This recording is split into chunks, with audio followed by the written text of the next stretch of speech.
அரசு போல நீங்கள் என்றும் செயல்பட வேண்டும் என்று அன்போடு நேரத்தில் கேட்டுக்கொள்கிறேன்.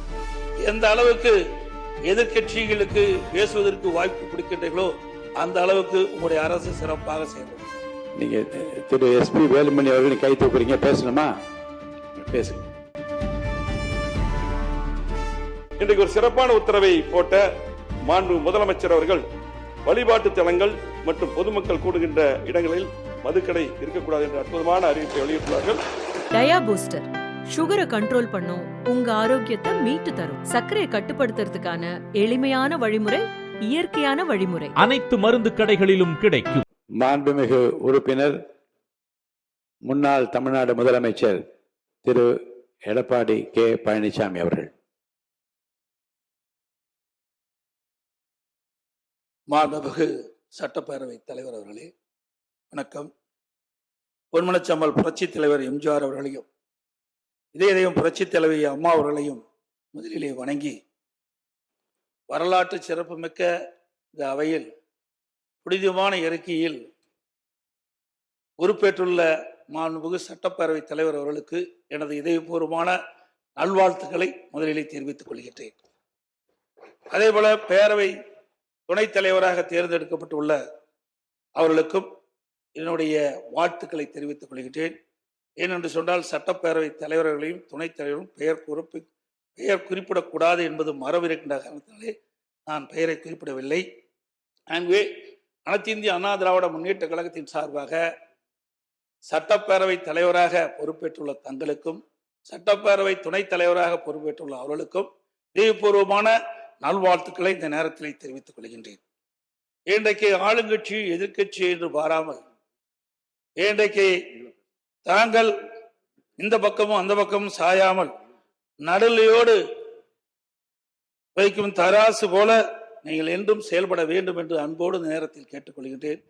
எந்த அளவுக்கு எதிர்கட்சிகளுக்கு பேசுவதற்கு வாய்ப்பு கொடுக்கின்றீர்களோ அந்த அளவுக்கு உங்களுடைய அரசு சிறப்பாக செயல்படும். ஏனென்றால் மக்களுடைய பிரச்சனையை எடுத்து வைப்பது எதிர்கட்சியினுடைய கடமை. ஆகவே எதிர்கட்சியினுடைய கடமை சிறப்பாக செயல்படுவதற்கு அனைத்து எதிர்கட்சிகளுக்கும் முழுமையான நேரத்தை ஒதுக்கி கொடுக்க வேண்டும் என்று அன்போடு இந்த நேரத்தில் கேட்டுக்கொள்கின்றேன். நீங்கள் ஏற்கனவே அனைத்து இந்திய அண்ணா திராவிட முன்னேற்ற கழகம் பொன்மனச்சம்மல் புரட்சி தலைவர் MGRுடைய ஆட்சி காலத்திலே நீங்கள் சட்டமன்ற உறுப்பினராக இருந்து பணியாற்றியவர்கள். மாண்புமிகு அம்மாவுடைய காலத்திலும் சட்டமன்ற பணியாற்றியவர்கள். சட்டமன்ற பேர விதிகள் முழுமையும் நன்றாக தெரிந்தவர்கள், சிறப்பான முறையிலே பேசக்கூடியவர்கள், சிறப்பான முறையிலே அவையை நடத்தக்கூடிய திறமை மிக்கவர்கள்.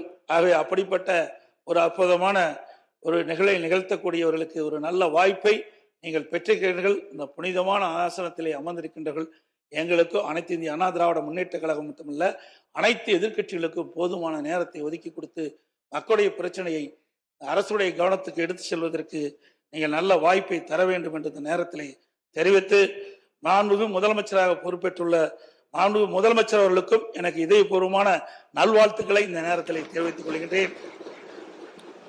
அதே போல எதிர்கட்சி தலைவராக பொறுப்பேற்றுக்கிடும் தங்களுக்கும் மாண்புமிகு அமைச்சர் பெருமக்களுக்கும் இங்கே வெற்றி பெற்று தேர்ந்தெடுக்கப்பட்டிருக்கிற அனைத்து சட்டமன்ற உறுப்பினர்களும் எனது மனமார்ந்த நன்றி தெரிவித்து விடைபெறுகின்றேன். நன்றி, வணக்கம்.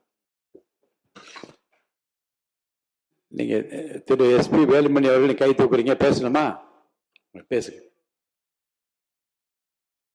மாண்புமிகு பேரவைத் தலைவர் அவர்களே, மாண்புமிகு புரட்சித் தலைவர் MGR, மாண்புமிகு புரட்சித் தலைவி அம்மா ஆகிய இருபெரும் தெய்வங்களை வணங்கி 17வது சட்டமன்ற பேரவைக்கு புதிதாக பொறுப்பேற்றுள்ள மாண்புமிகு முதலமைச்சர் அவர்களுக்கும் இருந்து சிறப்பான முறையில் பணியாற்றியவர். மாண்புமிகு புரட்சித் தலைவர் மாண்புமிகு புரட்சித் தலைவி ஆகியோர் அளப்பரிய அன்பை பெற்றவர். மாண்புமிகு புரட்சித் தலைவர் காலத்திலே மாண்புமிகு புரட்சித் தலைவி அம்மாவுடைய காலத்திலும் வில்லிவாக்கம் தொகுதியிலிருந்து சட்டமன்ற உறுப்பினராக தேர்ந்தெடுக்கப்பட்டு இந்த அவையில் சிறப்பான முறையிலே பணியாற்றியவர். அஇஅதிமுக பல்வேறு பொறுப்புகளில் சிறப்பான முறையில் பணியாற்றியவர். தற்போது 1000 விளக்கு தொகுதியிலே போட்டியிட்டு வெற்றி பெற்று 14வது சட்டமன்ற பேரவையில் நீங்கள் தலைவராக தேர்ந்தெடுக்கப்பட்ட நீங்கள் பழகுவதற்கு இனிமையானவர், பண்பாளர், எளிமையானவர். இந்த பேரவையில் பேரவைத் தலைவராக நடுநிலையோடு பணியாற்றி அண்ணன் டாக்டர் காளிமுத்து, அண்ணன் நம்முடைய ஜெயக்குமார், அதே போல மாண்புமிகு ப. தனபால் ஆகியோர் வரிசையில் நீங்கள் இடம்பெற வேண்டும். அதே போல இந்த அவையின் மரபும் மாட்சியமும் மதிப்பும் காக்கப்பட வேண்டும். நீங்கள் நடுநிலையா நழுவா நாயகராக விளங்க வேண்டும் என்று கூறி இந்த அவையை தாங்கள் சிறப்புற வழிநடத்த வேண்டும்.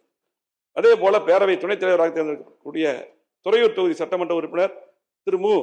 ரவிசங்கர் அவர்களுக்கு எனக்கு மனமார்ந்த வாழ்த்துக்களை தெரிவித்துக் கொள்கிறேன். அதே போல தற்காலிக சபாநாயகராக பொறுப்பேற்று சிறப்பான முறையில் பணியாற்றிய கருப்பியா அவர்களுக்கும் வாழ்த்துக்களை தெரிவித்துக் கொண்டு இன்றைக்கு ஒரு சிறப்பான உத்தரவை போட்ட மாண்பு முதலமைச்சர் அவர்கள் வழிபாட்டு தலங்கள் மற்றும் பொதுமக்கள் கூடுகின்ற இடங்களில் மதுக்கடை இருக்கக்கூடாது என்ற அற்புதமான அறிவிப்பை வெளியிட்டுள்ளார்கள். அவர்களுக்கும் எனது மனமார்ந்த வாழ்த்துக்களையும் நன்றியை கூறி விடைபெறுகிறேன். நன்றி, வணக்கம்.